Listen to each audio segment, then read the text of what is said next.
ভারত হোক আর যেই হোক তার বিরুদ্ধে প্রতিরোধ করার জন্য আপনারা সবসময় প্রস্তুত। যে আমরা নেক্সট ইলেকশন নিয়ে পলিটিক্স করতে চাই না, আমরা রাজনীতি করতে চাই নেক্সট জেনারেশন নিয়ে।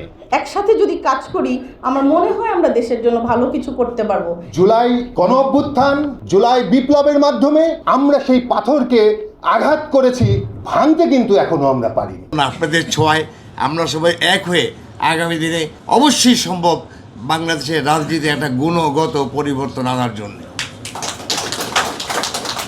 আপনারা ঝড়ে, জলোচ্ছ্বাসে, বন্যায় ঝাঁপিয়ে পড়েছেন। যে কোনো যুদ্ধে ভারত হোক আর যেই হোক তার বিরুদ্ধে প্রতিরোধ করার জন্য আপনারা সবসময় প্রস্তুত। আজকে আমরা জনতার দলকে এমনভাবে গড়ে তুলতে চাচ্ছি, আগামী দিনে যে বেসিক ট্রেনিং, আর্মি ট্রেনিং করার পরিকল্পনা আমরা নিয়েছি, সেখানে শুধু বেসিক ট্রেনিংই নয়, আর্মির সাথে সাথে 2 কোটি 3 কোটি মানুষ আগামী দিনের ঝড়, জলোচ্ছ্বাস, বন্যায় সব জায়গায় সেনাবাহিনীর সাথে একত্রে ঝাঁপিয়ে পড়ে বাংলাদেশকে আবার সুন্দর একটা অবস্থায় নিয়ে যাবে, এই প্রত্যাশা নিয়ে আমরা জনতা দলের যাত্রা শুরু করেছি।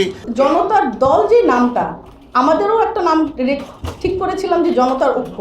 তো ওখানে যাওয়ার পরে আমাদের এত ভালো লাগলো যে আমাদের সাথে যে নর্মালি আর্মি পার্সনরা যারা যিনারা আছেন ওনাদের ডিসিপ্লিন আর আমাদের ডিসিপ্লিনের সাথে কিন্তু আসলে মেলে না, কোনোভাবেই মেলে না।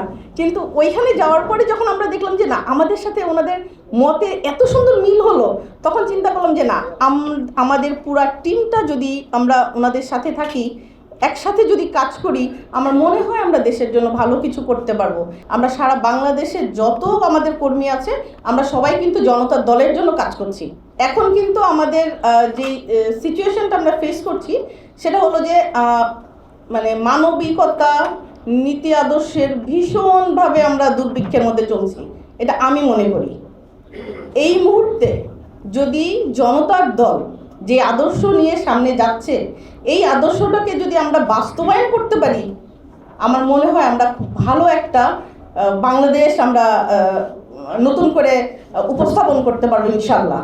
বাংলাদেশ বিরোধী দেশি এবং বিদেশি একটি চক্রান্ত এবং ষড়যন্ত্র 25-30 বছর ধরে চলে আসছে, আর সেটি হচ্ছে বাংলাদেশের রাজনীতিকে বিরাজনীতিকরণ করার চেষ্টা।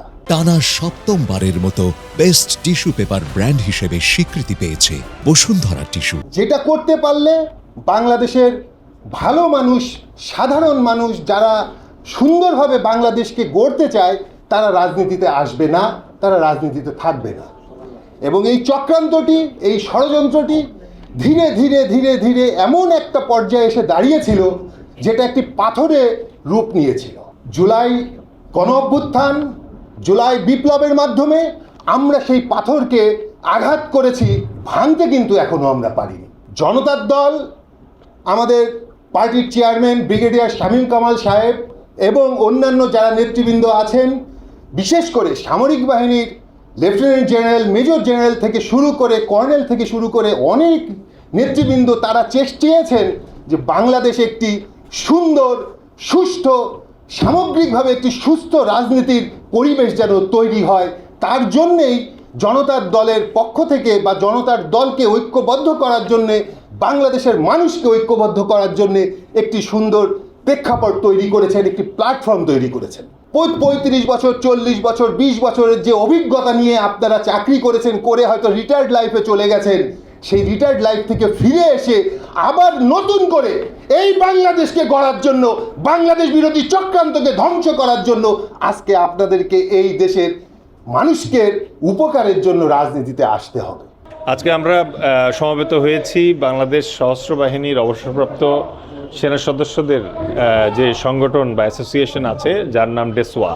তো ডেসোয়ার আমন্ত্রণে আজকে আমরা এসেছি এবং তাদের সাথে আমাদের মত বিনিময় করলাম। এটা একটা মুক্ত আলোচনা এবং মত বিনিময় সভা ছিল, এবং এই আলোচনার শেষে ডেসোয়ার সদস্যরা আমাদের জনতার দলের সাথে একাত্মতা ঘোষণা করেছেন।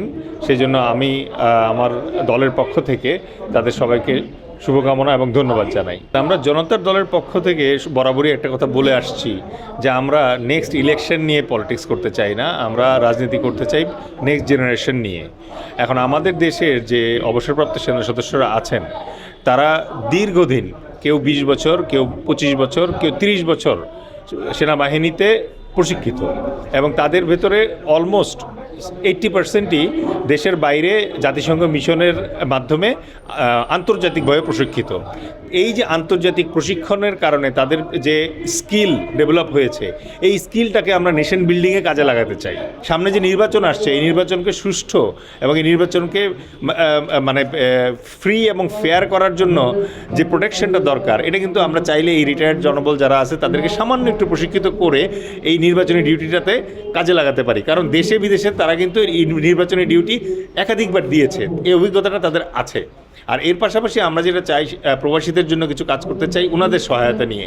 যেমন প্রবাসীরা যখন দেশের বাইরে থেকে আমাদের এয়ারপোর্টে নামেন এবং সেখান থেকে যখন তার বাড়িতে যান, প্রতিমধ্যে তারা বিভিন্ন ধরনের বিপদের সম্মুখীন হন, তাদের টাকা ছিনতাই হয়, ডাকাতি হয়। সুতরাং আমরা চাচ্ছি যে এই সাবেক সেনা সদস্য যারা আছে তাদের ভিতরে যারা শক্ত সামর্থ্য, তাদেরকে আমরা একত্রিত করে ক্রাইসিস রেসপন্স টিম নামে একটা টিম সংগঠিত করার চেষ্টা করছি, যাদের কাজ হবে এই প্রবাসী ভাইরা যখন দেশে এসে পৌঁছাবে, এয়ারপোর্ট থেকে বাসস্থান পর্যন্ত তারা অত্যন্ত সুলভ মূল্যে তাদের এই নিরাপত্তার ব্যবস্থার মাধ্যমে নিরাপদে বাড়ি পৌঁছাতে পারবে।